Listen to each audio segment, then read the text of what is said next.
All right. Hello, Facebook land. Welcome to ROI Live in 5. We've been doing this every week, and now we've got it on my personal Facebook every week too. Hey, really quickly, I've got Steve Soprani with me today. And Hey, if you hey. were tuning in last week, I had Kayla Slice, and she gave us a very simple script that could help with potentially angry customers and or customers that where things were going a little sideways. How about we say that? And we had such a huge, great response that we felt like, okay, that was like this simple, wonderful thing that could have a really great ROI, right? Keeping customers that you currently have instead of having to go get new ones, there's a big ROI there. So we knew that everybody loved it, had lots of comments on it. So we thought, why not do something similar? Because Steve is actually a guide for exactly what to say with Phil Jones. So if you have a desire to have somebody come and speak to your office about that and script with, your team, it can be small businesses, real estate, whatever you want. Steve is available to do that. So we'd love to talk to you about that. But apart from that, he had some really simple scripts too that really can increase your ROI in conversions. And so we thought we would bring that angle today. So Steve, maybe you could explain what we're going to talk about a little bit more, and then we'll run the script. And obviously, like always, there will be something in the comments from Linda, and there'll be an email that goes out that you can download that has all those scripts written on it so that you can practice it. Yeah, absolutely. Well, thanks, Linz. And before we even hop into this, I would say this will certainly work with sales. So if you're a salesperson listening to this, this is really valuable. But this could work for any professional, in my opinion. I'm really passionate about this work that Phil does. And what I want you to imagine if you're listening, just imagine you asked three more questions and you converted 20 to 50% more of your leads. Yeah. What could that do for your commissions, your business? And it's really as simple as one of the things you first told me when I got into this business was, whoever's doing the talking is doing the bonding. And that's definitely true. Exactly what to say says that a little bit differently. They say whoever is asking the questions controls the conversation. And, we do know that questions lead to conversations and conversations build relationships and relationships create opportunities for people. People do business with people they like, right? Yeah. And so one of the things that I've always loved, and I've really just thought a lot about this simple premise of, you want to create certainty for your client. You want to create certainty for yourself.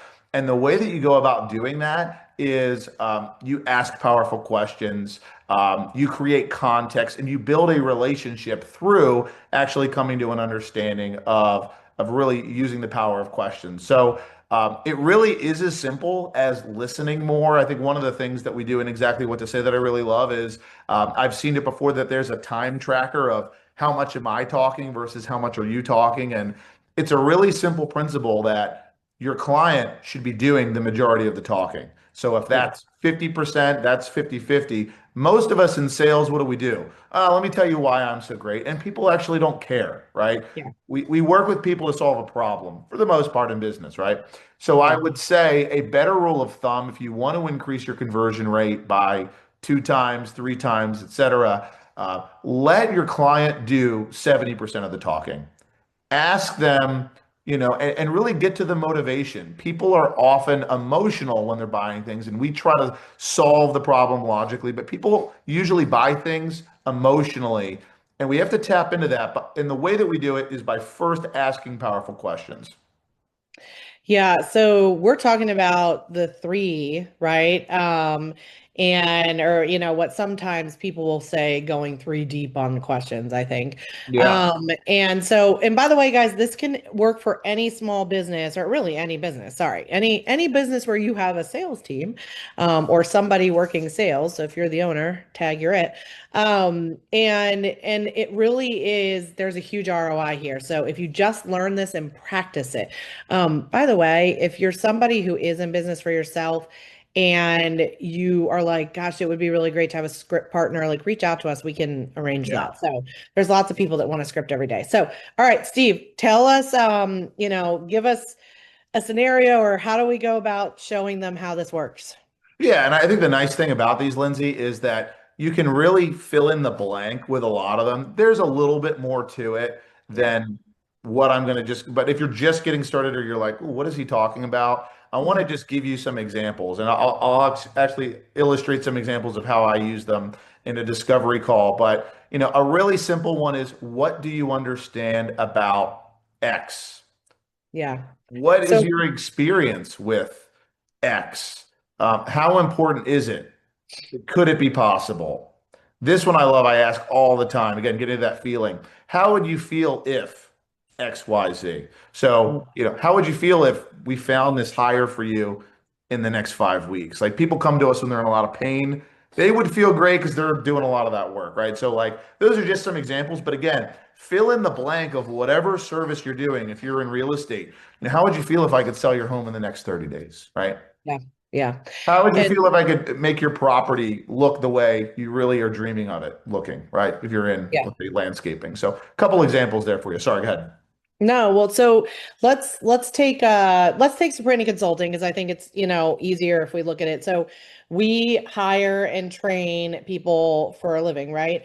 And do some business consulting as well. And so if we say, gosh, I don't know, let's do a scenario. Say this is one that we've been hearing a ton. Say we've got somebody who's coming to us and I'll be the client. And I'm unsure if I have the right person, the right admin in the seat at the moment. Yeah. And I'm thinking maybe I need to hire, or maybe I need to get some consulting for that person.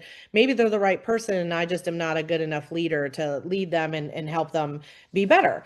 Sure. So can we kind of script that so people can see what it would look like a little bit? Absolutely. So that basically the person is in the seat, but you're not really sure they're the right fit. Yeah. Okay. Yes. So, okay, Steve, thanks so much for taking my call today. Here's the thing. I have a admin at the moment, and she's been really great up until this point. I'm starting to think like, okay, do I, need to move on from her? And she got me to this place, and now that we're building and adding more people, like I need somebody new. Or do I need to invest in her? Like I know you guys do business consulting and help put systems and Yeah. processes in place. So I thought I'd come to you and just talk through that and figure out, what my next steps are. Yeah. Well, thank you, Lindsay. I really appreciate that. Would you mind if I just ask some clarifying questions? I want to make sure I give you the right kind of advice today, if I could. Yeah. Yeah, Yeah. that'd be great. So her name's Anne. Is that right? Yep. Anne. Um, and how long has she been in the position? So Anne's been here for 2 years. Okay. And how certain are you that she might not be the right fit?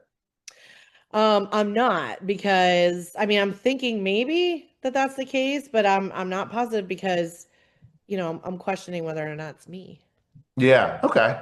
And maybe just like on a scale of 1 to 10, if one were like, get her out of here yesterday, and 10 were, it's probably me and I have to do some more building, what would you say? One, not the right fit, 10, okay, maybe I have some work to do here. What are your thoughts there? Um, yeah, see, part of me thinks I'm in the middle there. I'll put it as 6, right? That I'm gonna put some blame on me. I don't know that I've like really helped her grow to the next level. Okay, fair enough. When was the last time you had a sit down meeting with her? Have you ever done a performance review? Have you ever done anything to give her feedback about her performance? When was the last time that happened? I have not. We have meetings regularly, but I haven't done a formal like, hey, this is where I could see you improve. Okay. Okay. Well, that's a good insight right there. Um, how would you feel if you did part ways with her? Okay, so let's say maybe it's not going to work out. Yeah. Um, how would you feel if you had to make that decision? I would feel really badly. I do like her. I think she's worked really hard. So if there's a way to invest in her and kind of do better together, I think that's probably a good thing. Okay. All right. Thank you. And I mean, how important is it to you and your business that she would get this done? Yeah, I mean, we want to grow, right? And we have grown since having added her. Now we have another agent on the team, and so we want to continue that growth. It's very important, right? It's like the most important thing. Okay. Okay. Um, what would it look like? to get clarity for you around this? It would be huge, right? Because then I would, I would not be stuck in this limbo of like right person or, not. And then I think I would know, I'd be clear on my leadership skills too. Like, where do I need to brush up and do better? Okay. Yeah, fair enough. Great. And we could keep going for this for a No, while. we're The good. next question I would so like hopefully you got the point of this. How much Mm. talking did I actually do in that? Not Did as much. Now, I'm of course a high D too and responding with not very much context. There are lots of people that will talk a lot more there. But walk us through like I know you started with the questions and like where did you really, how does somebody do this and get good at it? That's what I'm really yeah, yeah. I would say number one, and this is kind of Yeah. the first pillar of this, if you are not asking with curiosity, you are Yeah. not going to succeed. So if I'm only just trying to get you to where I want you to go, that's the Yeah. wrong move. Okay. So a lot of it is about exploring this, opening up the space. I'm not here to give you the answer. So this is kind of similar to coaching, I think, for people that know that. There's some, we have to kind of unearth things. Usually, and we know this in business, the problem that we think we have isn't actually the real problem. There's Yeah. something underneath, right? And so I think that's the beauty of this approach, that when you're doing a discovery, you're helping the person to make it clear for them. And who wouldn't want to do business with someone like that, because we're guiding them, all right? And that's, I think, Yeah. the nature of this relationship. So I would say step one, I would say just ask three more questions. That's as simple as it could be, right? And so if you're really used to, I'm going to give you my elevator pitch on why I'm so great and how you're really going to miss out, stop making it about you and start being curious about the person that you're talking to. I think that's Yeah. the biggest thing. The other one that I always loved is once you feel certain and once you think you have the context, I would say from this just short little practice that you and I did, I don't have the context. One of the things that came out was, hey, I might have some DNA in that. And so that we could come back to that. But I would say, even if you feel like you have certainty, ask three more questions. That's one of my favorite things Phil says. And I really do believe in that, because now we're kind of having a different kind of conversation. So those would be a Yeah. couple. Awesome. And I'll just leave you guys with this too, because we've gone over here, but it's okay to stop and think about your next question. You saw Steve do that. Like he didn't just immediately keep talking, right? And whatever, he was asking me a question. And I like this scenario for us because here's the thing. In our business, the faster money for like our sales team or whatever would be to recruit. Like, yep, you got the wrong person. Like, let's go do that. The bigger dollar amount right off the bat, right? The consulting would be a slow burn for us and slow Yeah. money. Still really great, but just different. So it could be really easy for a sales team to just go in that direction. That's why I also like this, because if you can teach this to your sales team, that it's not always about the dollar.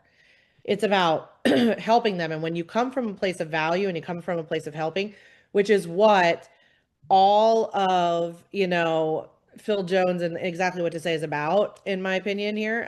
They probably would say it better, but when it's coming from a place of value and really caring about the answers and asking more questions, that's when people feel like they can trust you and you're cared about. And that's really important. So Yeah. anyways, really appreciate the time. Is there anything else we want to leave them with other than they can schedule you, reach out to us for any questions here? They can script practice with us. Anything else? Yeah, the only thing I would just say is, my story in this, I loved doing sales, but my conversion rate did go up in what I quoted. So you mentioned like, hey, don't make it about the dollar. The dollars will follow 100%. So I would say practice the art of asking powerful questions. Yeah, awesome. Thank you, Steve, for your time. All Thank you, right. everybody, for tuning in. And any questions you've got, we'll answer. Thanks so much. Thanks, Lynn. Bye. Bye.